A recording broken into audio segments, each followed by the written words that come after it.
¿Qué es ser un director de urbanística? Bueno, el urbanismo es una disciplina que tiene que ver con la ciudad en sus aspectos sociales, ambientales, territoriales, económicos. Y pues se le entiende como la planeación, el diseño de las ciudades y de los asentamientos humanos.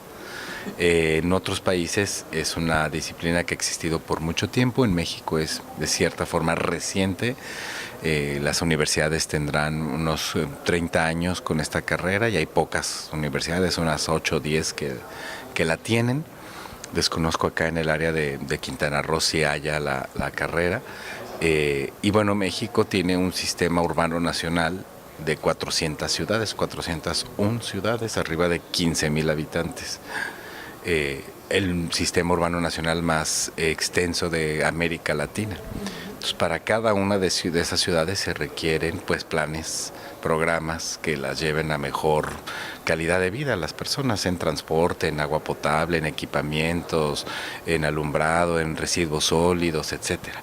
Y todos esos sectores pasan por una planeación y la planeación pues debe ser integrada que atienda a esos diferentes sectores y a eso se dedica un urbanista, digamos. Hay un marco de trabajo que se sintetiza en tres aspectos que tienen que tomarse en cuenta con la misma magnitud.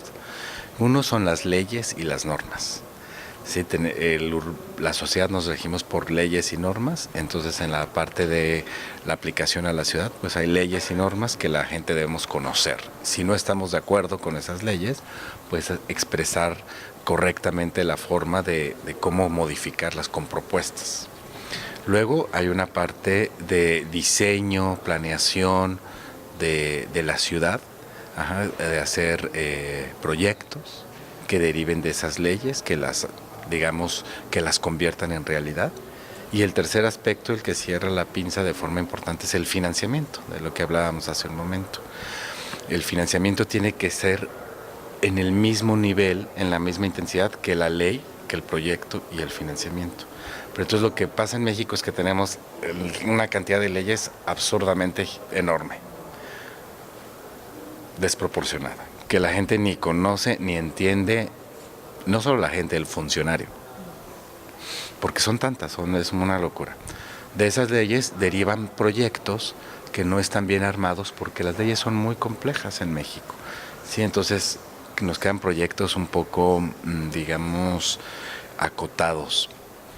Y ambas cosas no otorgan financiamiento. Entonces en México estamos atrapados en una situación de sobreregulación con pocos proyectos sin financiamiento.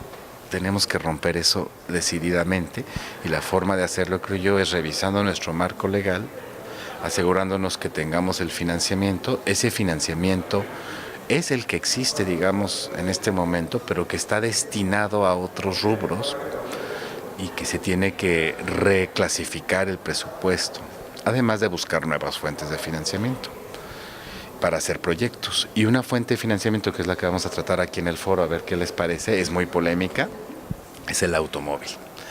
México ha venido quitándole impuestos al automóvil, ¿sí?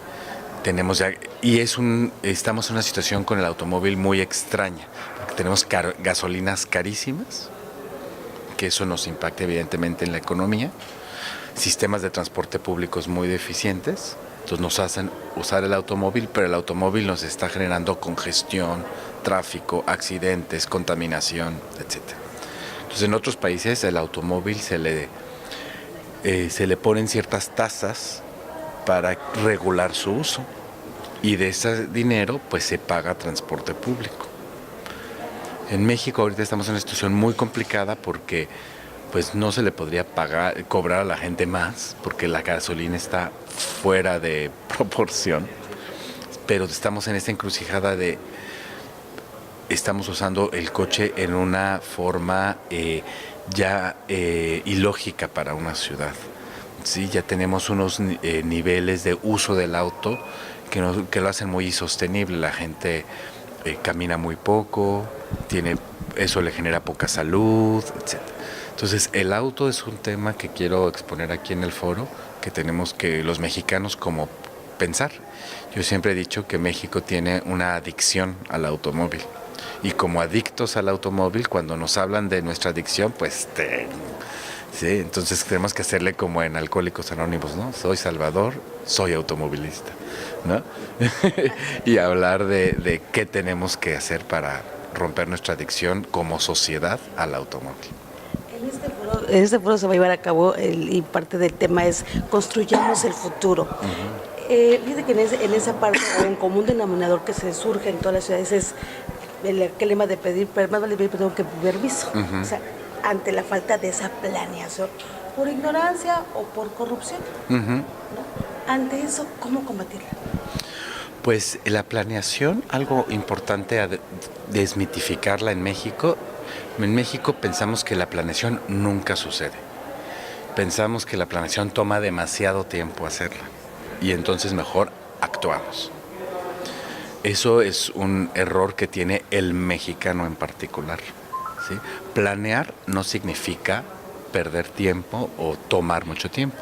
Planear significa pensar lógicamente antes de hacer las cosas. No significa que tenga que haber un gran plan, muchos documentos, etcétera.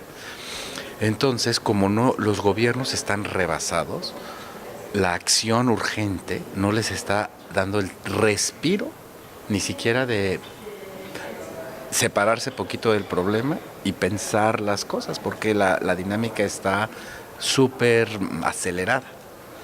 Entonces, en desarrollo urbano, por ejemplo, que surgen cambios de uso de suelo, etcétera, es tan fuerte el proceso que los gobiernos se quedan atrás y entonces parece que el problema solo crece y crece y crece. Lo que pienso que se necesita es, vuelvo un poco al comentario anterior, simplificar nuestro marco, mucha coordinación, mucho trabajo coordinado entre las autoridades, pero ese trabajo coordinado no significa juntas, porque yo he visto que las reuniones de las autoridades es junta tras junta tras junta tras junta y luego a qué hora hacen las cosas, ¿no?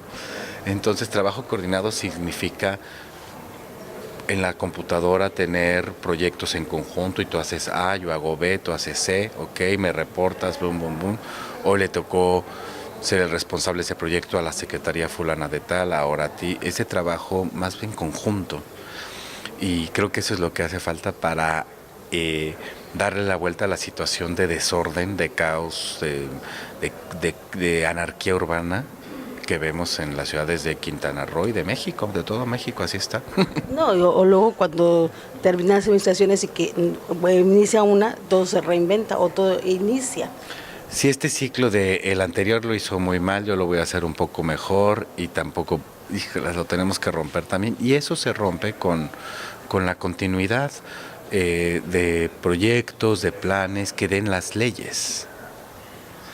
Sí, entonces eso nos va a hacer más fuerte y yo creo que una semilla que tenemos son los institutos de planeación. Aquí Cancún tiene el suyo, hay que fortalecerlos, robustecerlos, pero en el mundo las ciudades, los territorios tienen institutos de planeación que son ese espacio en donde se planea, se piensa, se proyecta hacia el futuro. ¿Qué ciudad dijéramos que es el ejemplo a nivel en México? ¿Tenemos algún ejemplo de ciudad en nuestro país? No, yo soy muy crítico con nuestras ciudades mexicanas y no creo que ni una pase la prueba mundial. Creo que hay muchas que están haciendo cosas interesantes, intentando rescatar sus centros históricos, ordenar el transporte, abrir algunos parques, etcétera. Pero en general hay un aspecto muy importante de la ciudad mexicana. Tiene un nivel de gobernanza muy débil. Los sistemas de representación no permiten que la gente con menos ingresos, su voz se escuche en los puntos de decisión. Entonces eso hace que nuestro sistema de gobernar las ciudades, no el sistema político, es decir, las elecciones y todo eso, sino el sistema administrativo, repita la inequidad en nuestras ciudades. Porque pues se hacen 40,000 comités, ¿no? El comité de barrer la calle. Entonces vamos a invitar a las cámaras, a los colegios, y siempre invitan a los mismos. Y con tal que los vecinos no tienen ese espacio, porque los espacios de los vecinos los tomaron los grupos políticos. Entonces pues nos quedamos O sea, así como, ¿qué pasó? Entonces tenemos que limpiar eso y hacer un sistema de gobernanza que la voz de la gente suba hasta el alcalde y que después lo que va a hacer el alcalde a través de su equipo de trabajo y los regidores llegue a la gente, esta comunicación de arriba para abajo y de abajo para arriba. ¿Ha habido una responsabilidad también de omisión por parte de los ciudadanos? Sí, yo creo que sí, pero es difícil para el ciudadano mexicano porque, pues a ver, trabajamos como 12 horas, no nos alcanza. Entonces, ¿a qué hora te preparas para ser buen ciudadano? O sea, está muy cañón, está muy cañón. Entonces tenemos que, considerando eso, tener programas de formación ciudadana, pero atendiendo a que el ciudadano en México tiene muy poco tiempo para la participación. Por ejemplo, yo escucho muchos programas de, no, que los vecinos se encarguen del parque. Ay, pues ¿a qué hora? Si yo trabajo todo el día, ¿a qué hora? ¿A poco voy? Si llego a la 1 de la mañana me voy a poner a barrer el parque. No, eso le toca al gobierno, lo siento. ¿Sí? Pero al vecino le toca pagar su predial. Pero ¿cuántos vecinos no pagan su predial? Entonces, este ciclo. Oiga, y bueno, ya para concluir, en todo este esquema, y bueno, ahorita en el foro, ¿cuál va a ser su participación? Exacto. Vamos a hablar sobre movilidad aquí en Quintana Roo. Sobre los retos de la movilidad, aprovechando que hay una nueva ley, un nuevo instituto con el director aquí presente, muy interesados en apoyar. Y quiero tocar un tema un poco polémico, que es el puente que está proyectado sobre la laguna Nichupte. Hacer reflexionar al público sobre cómo debe ser ese puente, solo para autos y transporte público, solo de transporte público, para transporte público y bicicletas. Yo tengo la teoría de que la movilidad en automóvil va a ir a la baja por muchas razones de sociedad.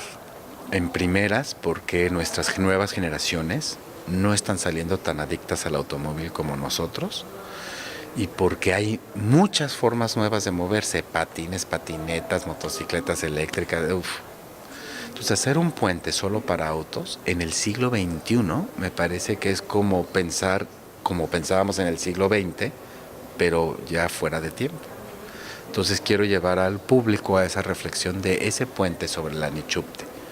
Si se necesita, ¿cómo debería de ser? En términos de funcionalidad, no digo de estructura. ¿Y cuál sería el ideal?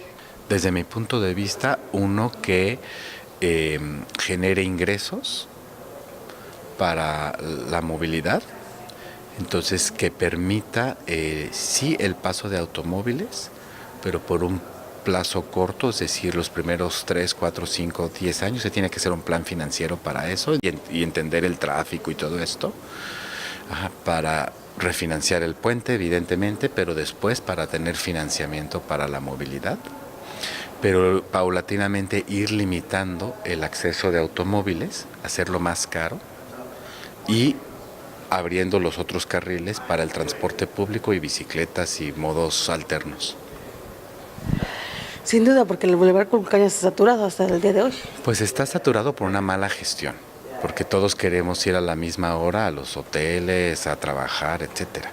Entonces yo creo que una forma de descongestionarlo es programas obligatorios en los hoteles de transporte de personal. Los empleados de los hoteles, incluidos los gerentes, pues ya no deberían de llegar en su auto, señores, porque ustedes le están dando en la torre a su propio bulevar.